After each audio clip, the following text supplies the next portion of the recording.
오늘 함께 나누실 말씀은 마태복음 10장 24절로 33절의 말씀입니다.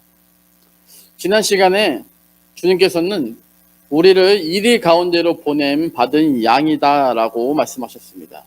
그러시면서 한편으로는 뱀같이 지혜로울 것과 또 다른 편으로는 비둘기같이 순결하라고 말씀하셨습니다. 또한 제자의 삶을 살아내는 데 있어서도 핍박이 우리 가운데 거할 것이지만 염려하지 말 것은 하나님께서 우리와 함께 하시고 우리의 아버지 되신다고 말씀하셨습니다. 그러나 우리는 너무나 연약한 사람입니다. 그렇기 때문에 늘 염려하며 삽니다. 저 같은 경우도 염려를 좀 많이 하는 것 같습니다. 제가 봤을 때 좀 쓸데없는 그 염려죠. 저 같은 경우도 굉장히 현실적인 염려인데 제가 말씀을 전하고 있지 않습니까? 혹시나 이 아이패드를 보면서 제가 말씀 전하고 있는데 이게 꺼진다면 이러한 염려를 합니다. 예전에 아이패드를 쓰지 않았을 때는 저희가 이제 이렇게 종이에다가 일일이 써서 했었거든요. 그랬는데 더워서 선풍기를 켜게 되면 혹시나 이 원고가 날아간다면 나는 내려가서 저것을 잡고 설교를 할 것인가 아니면 그냥 해야 하는 것인가, 이런 좀 쓸데없는 염려지만 저에게는 무척이나 고민되는, 실질적으로 정말 그것이 날아갔을 때, 예전에 한 번은 제가 말씀을 전하는데 아이패드가 좀 오래돼서 배터리가 너무 빨리 닳는 겁니다. 그러니까 저도 그 배터리에 신경이 쓰다 보니까 제 말이 더 빨라지는 거예요. 왜냐하면 혹시나 이게 이미 다 말씀을 준비했지만 혹시나 배터리가 꺼져버리면 저도 같이 블랙아웃이 올 것 같은 그런 염려가 있기 때문에 늘 100% 충전해놔야 조금 좀 그렇습니다. 마음에 어떤 평안이 오는 경우가 있습니다. 여러분 어떻습니까? 여러분에게도 아마 저와 같은 이런 염려가 다 있을 거라고 생각되어집니다. 일어나지 않을 것들을 미리 염려하면서 걱정하고 이렇게 염려를 만들어서 한다는 것이죠. 이에 성경은 우리에게 단호하게 말씀하십니다. 왜 어찌하여 염려하느냐? 염려는 우리에게 한낱 괴로움을 더할 뿐이다 라고 말씀하십니다. 이러한 염려가 들 때 기도를 하십시오. 그것이 여러분에게 더 유익합니다. 어떤 이는 바빠서 기도할 시간이 없다고 합니다. 그러나 다른 한편에서는 바쁘기에 기도한다고 합니다. 기도하는 이에게 하나님은 역전시켜 주실 것을 믿습니다.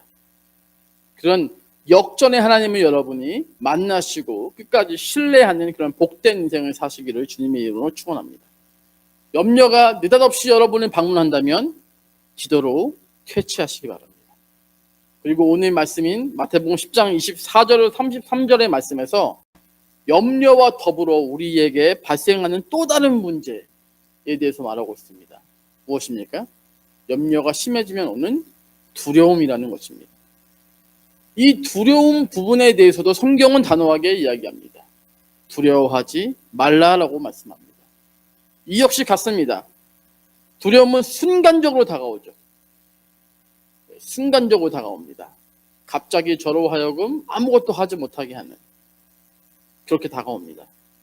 그러나 두려움이 여러분에게 다가올 때 출애굽기 14장 13절로 14절의 말씀을 읽으시기를 권면해 드립니다. 제가 읽겠습니다. 모세가 백성에게 이르되 너희는 두려워하지 말고 가만히 서서 여호와께서 오늘 너희를 위하여 행하시는 구원을 보라. 너희가 오늘 본 애굽 사람은 영원히 다시 보지 아니하리라. 여호와께서 너희를 위하여 싸우시리니 너희는 가만히 있을지니라. 아멘. 그럼에도 백성 어땠습니까? 한결같이 염려와 두려움 가운데 지냈습니다. 그럴 때마다 하나님 역시 우리에게 가만히 서서 보라, 대장부같이 믿음을 보여라 라고 말씀하셨습니다. 가만히 서서 그들을 바라보는 것, 그것까지가 하나님이 우리에게 원하시는 것입니다. 믿음을 보이라. 출애굽의 여정은 하나님이 하나님 되심을 배우는 시간이었습니다. 하나님의 백성들이 하나님을 신뢰하지 않는다는 것은 매우 비상식적인 일일 것입니다. 쫄리는 순간 가운데 그 상황 너머에 계신 하나님을 끝까지 신뢰하시면서 믿음의 여정을 계속 진행해 나가시기를 권면해 드립니다. 신명기서 3장 31장 6절에 이렇게 기록하고 있습니다. 너희는 강하고 담대하라. 두려워하지 말라. 그들 앞에서 떨지 말라. 이는 내 하나님 여호와가 그가 너와 함께 가시며 너를 떠나지 아니하시며 버리지 아니하실 것입니다. 오늘 말씀의 주님은 우리가 두려워하지 말아야 할 이유에 대해서 제자들에게 이렇게 가르치셨습니다. 여러분은 언제 두려움을 느끼십니까? 염려처럼 갑자기 오는 그 두려움 말이죠. 염려처럼 오기도 하고 습관처럼 오기도 하고 두려움을 느끼는 사람들이 많이 있을 거라 생각되어집니다. 시험이 우리를 두렵게 하기도 하고 사업적인 어려움이 우리를 두렵기도 합니다. 그리고 매일매일 나가는 월세를 걱정하면서 또 두려움이 오기도 하고요. 또 매월 카드 납부일을 보면서 이것을 어떻게 메꿀 것인가에 대한 여러 가지 것들이 우리를 두렵게 합니다. 그럴 때마다 똑같이 잠시 시간을 내어서 기도하시기 바랍니다. 그리고 그때마다 똑같이 열왕기하 6장 15절로 17절의 말씀을 읽으시기 바랍니다. 한번 찾아볼까요? 열왕기하 6장 15절로 17절입니다. 제가 읽겠습니다. 눈으로 따라오십시오. 하나님의 사람의 사원이 일찍 일어나서 나가보니 군사와 말과 병거가 성읍을 에워쌌는지라.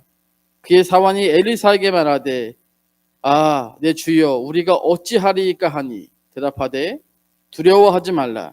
우리와 함께한 자가 그들과 함께한 자보다 많으니라 하고 기도하여 이르되 여호와여 원하건대 그의 눈을 열어서 보게 하옵소서 하니 여호와께서 그 청년의 눈을 여심해 그가 보니 불말과 불병거가 산에 가득하여 엘리사를 둘렀더라. 아멘. 이렇게 두려움이 올 때 말씀을 통해서 위로를 받으시기 바랍니다. 오늘 말씀은 박해라는 맥락 속에서 일어나는 두려움에 관한 말씀입니다. 즉 우리가 그리스도인으로서 예수 그리스도를 증거하며 사는 것으로 인해서 발생하는 문제에서 비롯되는 두려움에 대해서 말씀드리는 것입니다. 그리고 주님께서는 그리스도를 증거하는 삶 가운데 고난과 박해가 있을 것이다 라고 말씀하셨습니다. 그럼에도 우리에게 두려워하지 말라고 말씀하셨습니다.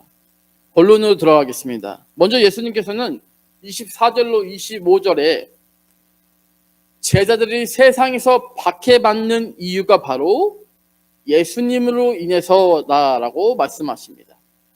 이미 마태복음 10장 22절의 말씀 보시게 되면요. 또 너희가 내 이름으로 말미암아 모든 사람에게 미움을 받을 것이나 끝까지 견디는 자는 구원을 얻으리라. 아멘.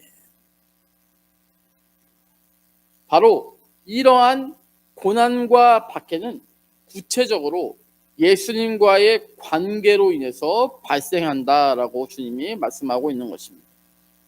24절에서 25절에 예수님은 자신과 제자들의 관계를 세 가지로 묘사하고 있습니다. 첫 번째는 선생과 제자, 둘째는 주인과 종, 셋째는 집주인과 그 집 가족 구성원들입니다. 그렇다면 왜 우리는 예수님과 관계를 맺음으로써 이러한 핍박과 고난을 당하게 되는 것일까요? 그 이유는 예수님의 방식과 세상의 방식이 달랐기 때문입니다. 사람들은 예수님을 따랐지만 예수님보다는 예수님 것에 관심을 더 많이 보였습니다. 자신의 필요, 현실적인 필요만을 채우려 하였고 그런 예수님은 현실적인 필요보다는 영적인 필요에 관심을 더 기울이시다는 것이죠. 사람들은 자신들이 세워놓은 전통을 지키기 원했지만 예수님은 전통보단 하나님의 말씀을 세우고자 하셨기 때문입니다. 사람들은 예수님을 정치적인 메시아, 사사적인, 선지자적인, 또 왕 같은 민족의 해방자를 원했지만 예수님은 스스로 낮아지기를 자청하셨습니다.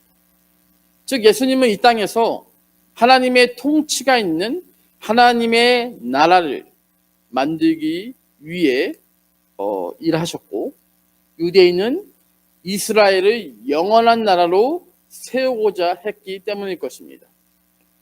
우리에게 핍박이 있는 이유는 이 땅에서 하나님의 방식대로 살려고 하기 때문입니다. 하나님의 통치 가운데 하나님의 나라를 세우려 하기 때문에 우리 가운데 고난과 박해가 있다는 것입니다. 제자를 살려 하기 때문에 고난과 박해가 있는 것입니다. 믿음으로 살려 하기 때문에 고난과 박해가 있는 것입니다.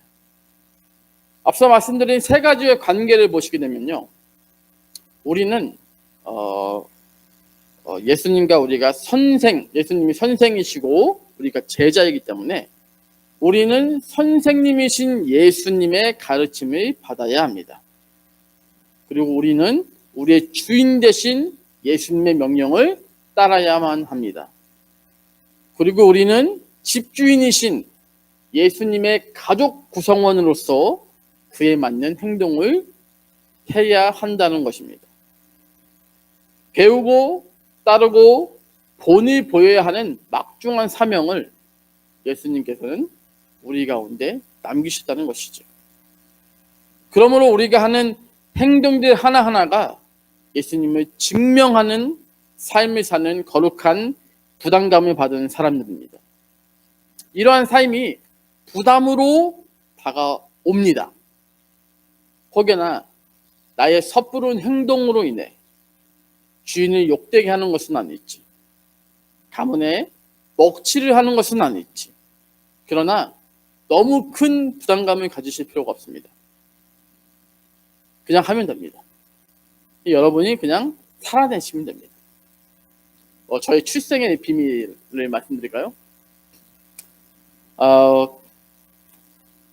제가 목사가 되기 전까지 저는 목사의 아들로 살아왔습니다. 혹여나 저의 섣부른 행동이 아버지 목회하시는데 방해가 되지는 않을까? 아버지를 욕되게 하는 것은 아닐까? 교회에 먹칠을 하는 것은 아닐까? 이러한 생각들을 목사 아들로 태어나면서부터 목사가 되기까지 주고쳤습니다. 이제는 그런 생각을 안 할까요? 이제는 더 합니다. 목사가 된 이후에는 여러분하고 똑같이 더 큰 거룩한 부담감을 느끼면서 제 행동에 저 스스로가 브레이크를 잡으면서 살고 있습니다. 그러나 그런 삶이 할만하다는 것입니다. 할만하다. 이러한 거룩한 부담감은 우리를 억제해 오는 것이 아니라 우리로 하여금 더욱 깨어있게 만들고 우리를 성장시킨다는 것입니다. 거기에다가 또 세상 사람들의 시선도 한 몫을 합니다. 25절의 말씀을 보시게 되면 예수님을 향한 세상의 평가는 바알세불이라고 말하고 있습니다. 바알세불이라는 표현은 신약 성경에 7번 나옵니다. 마태, 마가, 누가복음에서 바알세불을 모두 귀신의 왕으로 쓰였습니다. 즉 귀신의 왕, 바로 사탄을 말하는 것입니다.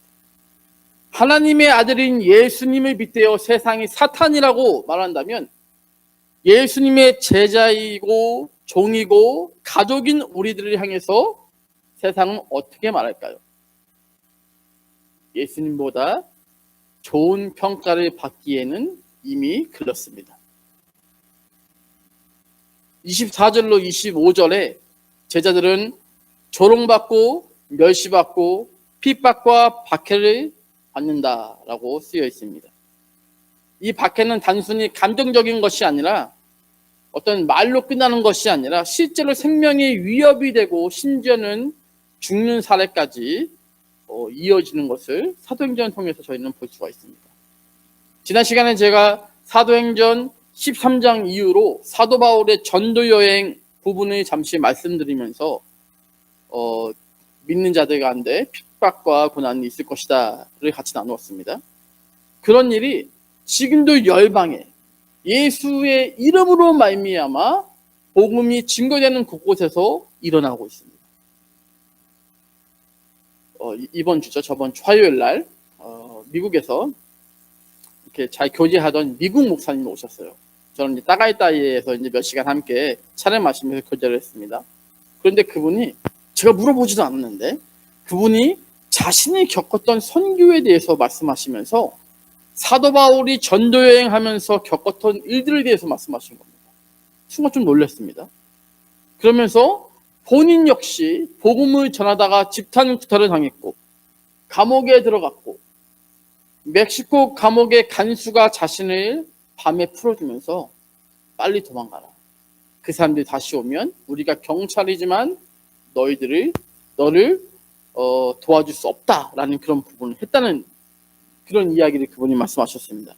그러면서 성령에 사로잡혀서 복음을 전한 일을 증거하시는데 불현듯 이런 생각이 들었습니다. 왜 나는 한 번도 그런 적이 없지? 라는 생각이 들었습니다. 약간 좀 씁쓸했습니다.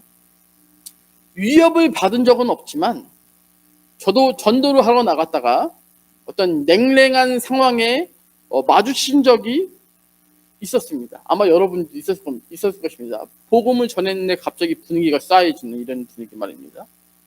그리고 우리가 복음 전하는 것이 모두 다 사도 바울과 같은 그러한 일을 겪는다는 것은 아니죠. 그렇기 때문에 너무 걱정 안 하셔도 됩니다. 처음에는 나도 목사인데 왜 나는 그런 일이 없을까에 대해서 약간 좀 생각을 해봤지만 그럴 수도 있지. 아직 제 삶이 여기서 끝난 것이 아니기 때문에요. 앞으로 그런 일이 더 있을 수도 있겠다. 기도로 더 준비를 해야겠다라는 그런 생각을 하게 되었습니다. 하지만 여기서 중요한 것은 이러한 핍박과 박해가 끝이 아니라는 것입니다. 이러한 어려움에 처해 있을 수도 있지만 그럼에도 우리가 해야 할 것은 두려워하지 말라고 하십니다. 우리가 두려워하지 말아야 할 것에 대해 26절로 27절에 첫 번째 이유를 들어 말씀하고 계십니다. 함께 읽어볼까요? 마태복음 10장 26절로 22절입니다. 27절입니다. 그런즉 그들을 두려워하지 말라. 감추인 것이 드러나지 않을 것이 없고 숨은 것이 알려지지 않을 것이 없느니라. 내가 너희에게 어두운 데서 이르는 것을 광명한 데서 말하며 너희가 귓속말로 듣는 것을 집 위에서 전파하라. 아멘. 26절의 말씀은 주어가 없는 수동태로 사용되어졌습니다. 이것을 신적 수동태라고 합니다. 즉 여기에서의 주어는 하나님이라는 것을 뜻하는 것입니다. 즉 하나님이 감추인 것이 드러나지 않을 것이 없으며 하나님이 숨기신 것을 알려지지 않을 것이 없다라고 말하는 것입니다. 여기서 감추고 숨긴다는 것은 예수 그리스도를 통한 복음을 의미하고 있습니다. 그동안에는 이 복음이 덮여져 있었고 비밀스럽게 숨겨져 왔으나 결국에는 드러나고 알려지게 되었다는 것입니다. 27절의 말씀입니다. 내가 너희에게 어두운 데서 이르는 것과 너희가 귓속말로 듣는 것은 복음을 의미하고 있습니다. 이전에는 어두움 가운데 귓속말로만 비밀스럽게 제자들에게 그 복음이 말해졌다면 이제는 하나님의 때가 도래했기 때문에 밝은 데에서 모든 사람이 다 들을 수 있도록 집 위에서 전파하라라고 말씀하시는 것입니다. 예수님은 이제는 제자들에게 복음을 전하라고 이것이 하나님께서 결정하신 일이라고 말씀하십니다. 그러면 제자된 우리는 하나님께서 우리를 통해서 이 일을 이루실 것을 믿고 전하는 것, 그것이 우리의 사명인 것입니다. 이 일이 될 것이다 안 될 것이다, 일의 성공의 여부를 보고 하는 것이 아니라 우리는 그냥 전하는 것까지가 우리의 일인 것입니다. 우리가 그 일의 주체가 아니기 때문입니다. 우리는 그저 종으로서, 도구로서 쓰임을 받는 것뿐이기 때문입니다. 혹시 여러분 가운데 주인 되고자 하시는 마음이 있으십니까? 버리십시오. 종은 오직 따를 뿐입니다. 지금도 하나님은 가장 선하신 뜻을 따라서 그 복음이 온전히 전파될 수 있도록 우리를 지키시고 보호하시며 그 뜻을 이루어 나가시기 때문입니다. 그러면 핍박과 고난이 온다 해서 두려워하지 말라고 말씀하고 있는 것입니다. 28절의 말씀을 읽겠습니다. 몸은 죽여도 영혼은 능히 죽이지 못하는 자를 두려워하지 말고 오직 몸과 영혼을 능히 지옥에 멸하실 수 있는 이를 두려워하라. 우리가 복음을 전하면서 사람들을 두려워하지 말아야 할 두 번째 이유는 두려움보다 더 큰 이가 우리와 함께 하시기 때문이다 라고 말씀하고 있습니다. 사람들이 우리에게 행할 수 있는 어떠한 핍박의 강도는 박해입니다. 박해, 어느 정도. 그러나 이것이 조금 더 심해지면 순교로 가게 되겠죠. 그러나 모두가 다 순교를 할 수 있는 것은 아닙니다. 하나님이 허락하신 이에게 하나님이 자신을 그 상황 가운데 나타내실 것이고 그 사람만, 허락받는 그 사람만 순교를 할 수 있다고 생각되어집니다. 죽는다는 것은 누구에게나 두려움으로 다가옵니다. 그러나 히브리서 9장 27절의 말씀을 보시면 한 번 죽는 것은 사람에게 정해진 것이요 그 후에는 심판이 있으니 라고 말씀하고 있습니다. 태어나면 죽는 것이 정한 이치입니다. 죽기 전까지 우리는 하나님이 주시는 능력 가운데서 그 하나님의 어떤 예수님의 그 복음을 전파하는 것, 그것이 우리의 사명이라는 것이죠. 혹시 여러분 전분세락이라는 사자성어 들어본 적 있으십니까? 전분세락이라는 사자성어가 있습니다. 이렇게 말씀드리면 거의 대부분 잘 모르세요. 저도 잘 몰랐거든요. 이 사자성어가 무엇이냐면 개똥밭에 굴러도 이승이 났다 라는 사자성어입니다. 들어보셨습니까? 개똥밭에 굴러도 이승이 났다. 어떠신가요? 동의하십니까? 세상 사람들이 죽음을 두려워하는 이유에는 여러 가지가 있겠지만 그 중에 하나가 죽음 이후의 세계를 몰라서라고 이야기합니다. 그러나 우리는 어떻습니까? 우리는 알지 않습니까? 이 세상이 끝이 아니라는 것을 말입니다. 그렇기에 우리는 더 좋은 곳, 영원한 곳으로 가기 위해서 앞서 말씀드린 대로 똑같이 하나님이 힘 주시는 대로 열심히 주를 위해 섬기다가 그곳에 안착하는 것. 그리고 우리가 이양 가는 것, 우리가 사랑하는 사람과 함께 가고 또 우리가 알지 못하는 사람이라 할지라도 그 영혼들, 예수님이 가졌던 그 영혼에 대한 사랑함을 똑같이 그들 가운데 우리가 할 수 있는 것, 우리가 들어갈 수 있는 건 아니니까요. 그들로 하여금 예수님을 만나게 하는 것, 믿게 하는 것, 그것까지가 우리가 할 수 있는 거 아닙니까? 우리가 사랑하는 사람과 함께 가는 것, 그런 미션만 우리가 잘 수행하면 된다는 것이죠. 예수님께서는 이렇게 말씀합니다. 복음을 전하는 일에 사람들이 너희를 박해하고 너희를 죽일 수 있을지는 모르겠지만 영혼을 죽일 수는 없다고 말씀하십니다. 영혼과 육신을 둘 다 죽일 수 있는, 둘 다 함께 지옥에서 멸망시킬 수 있는 그분을 두려워하라고 말씀하는 것입니다. 여러분 가운데 이미 다 위로가 되신 줄 믿습니다. 29절의 말씀입니다. 잠새 두 마리가 한 아사리온에 팔리지 않느냐. 그러나 너희 아버지께서 허락하지 아니하시면 그 하나도 땅에 떨어지지 아니하리라. 1세기 당시의 참새는 가난한 사람들을 위한 식량이었습니다. 값이 저렴했습니다. 29절의 말씀을 보면 한 아사리온이라고 되어 있는데 당시 한 아사리온은 노동자 하루 품삯인 데나리온의 16분의 1에 해당하는 금액입니다. 그러니까 한 데나리온으로 참새를 16마리를 사서 먹을 수 있는 거죠. 꽤나 큰 거다라고 데나리온에 대해서 좀 작게만 여겼는데 또 이렇게 말씀을 통해서 보니까 16마리면 하루는 먹을 수 있는 양이다. 16마리 먹는 거니까요. 이렇게 생각이 되어졌습니다.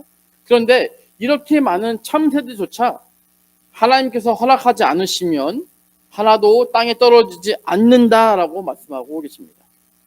그와 더불어 우리의 머리털까지 이미 세신 바 되신 하나님께서 우리의 아버지 되시는 하나님이시라는 것. 그리고 우리에게 좋은 것으로 입히고 먹이실 것이기 때문에 걱정을 하지 말라라고 말씀하고 있습니다. 마태복음 7장 9절로 11절의 말씀 보시게 되면요. 예수님은 아버지와 자녀의 관계에 대해서 이렇게 말씀하고 있습니다. 너희 중에 누가 아들이 떡을 달라 하는데 돌을 주며 생선을 달라 하는데 뱀을 줄 사람이 있겠느냐? 너희가 악한 자라도 좋은 것으로 자식에게 줄 줄 알거든. 하물며 하늘에 계신 너희 아버지께서 구하는 자에게 좋은 것으로 주시지 않겠느냐? 자녀라고 해서 어려움이 없는 것은 아닙니다. 그러나 아버지가 그 자녀를 사랑하고 그 자녀들에게 최선의 것을 베푸신다라고 말씀하고 있는 것입니다. 고난과 핍박이 올 때 우리의 생각으로는 그것들을 감당할 수도 없고 이해할 수 없다 할지라도 아버지께서 이것을 통하여 우리에게 주시고자 하시는 말씀이 무엇인지를 찾으시기 바랍니다. 두려움 앞에서 가장 큰 위로는 결국 하나님이 우리 아버지이시라는 것입니다. 얼마나 누군가를 사랑하면 자신의 하나밖에 없는 아들을 주심으로 우리에게 새 생명을 허락하실 수도 있겠습니까? 말씀의 결론을 맺겠습니다. 32절로 33절의 말씀을 읽겠습니다. 누구든지 사람 앞에서 나를 시인하면 나도 하늘에 계신 아버지 앞에서 그를 시인할 것이요 누구든지 사람 앞에서 나를 부인하면 나도 하늘에 계신 아버지 앞에서 그를 부인하리라. 아멘. 끝으로 예수님께서는 우리 가운데 선택을 주십니다. 예수님은 우리 가운데 자유의지를 주셨고 선을 택하는 자에게는 상급을 주시지만 악을 택하는 자에게는 그에 따른 심판을 약속하셨습니다. 시인한다는 것은 공개적으로 드러내는 것을 말하는 것입니다. 즉 커밍아웃을 하는 것이죠. 무늬만 그리스도인, 숨죽이는 그리스도인이 아니라 공개적인 그리스도인, 공인이 되는 것입니다. 공인이 되는 순간 모든 것에 제약이 생깁니다. 그러나 그것은 제약이 아니라 오히려 우리를 지키는 것입니다. 자기의 소견에 옳은 대로 사는 것이 축복이 아니라는 것입니다. 혹시나 어떤 그런 제약에 대한 경고음이 울리신다면 다시금 기준점으로 돌아가셔서 믿음을 재정비하시고 또 기도로서 믿음으로써 그렇게 재정비하시는 여러분 또 되시기를 바라겠습니다. 마태복음 10장 32절로 33절의 말씀 보시면 우리가 시인을 하면 예수님께서 하늘 아버지 앞에서 시인을 하실 것이라고 하셨습니다. 즉 시인을 하면 우리가 예수님을 시인하면 세상 법정에서 하나님 예수님도 우리를 시인하실 것이고 우리가 부인을 하게 되면 하늘 법정에서 부인하신다고 말씀하고 계십니다. 오늘도 주님은 우리 가운데 똑같은 동일한 질문을 하고 계십니다. 너희는 사람을 두려워하느냐 아니면 하나님을 경외하느냐. 하나님을 두려워하는 자는 하나님 이외에 어떤 것도 두려워하지 않습니다. 그러나 하나님을 두려워하지 않는 자는 하나님 이외의 모든 것을 두려워합니다. 어디를 택하시겠습니까? 함께 기도하시겠습니다. 사랑의 하나님 감사합니다. 오늘 밤에도 우리를 불러주시고 은혜의 자리, 기도의 자리로 나아오게 하심에 감사드립니다. 인생의 방향과 계획을 주님 안에서 품게 하시고 연약한 우리 가운데 주의 것으로 세워주시옵소서. 한평생 주님을 위해 살아가며 기쁨이 가득 차게 하시고 제자의 삶으로 주님께 영광 돌리는 인생들 되게 인도하여 주시옵소서. 주님께 집중하지 못하게 하는 부정적인 생각과 근심, 걱정을 십자가에 못 박게 하시고 오직 의인은 믿음으로 산다 하셨으니 말씀 붙잡고 살아가게 우리를 인도하여 주시옵소서. 매일매일 부어주시는 은혜를 덧입게 인도하여 주시옵소서. 이제는 우리 주 예수 그리스도의 은혜와 하나님의 그 크신 사랑하심과 성령님의 감화, 감동, 내주교통 충만 회복해 하심이 몸은 죽여도 영혼은 능히 죽이지 못하는 자들을 두려워하지 말고 오직 주님 가신 그 길을 믿음으로 확증하며 견디며 살아내려고 노력하는 이곳에 모인 임마누엘 교회와 선교진 필리핀과 조국 대한민국 위에 지금부터 영원토록 함께 계실지어다. 아멘.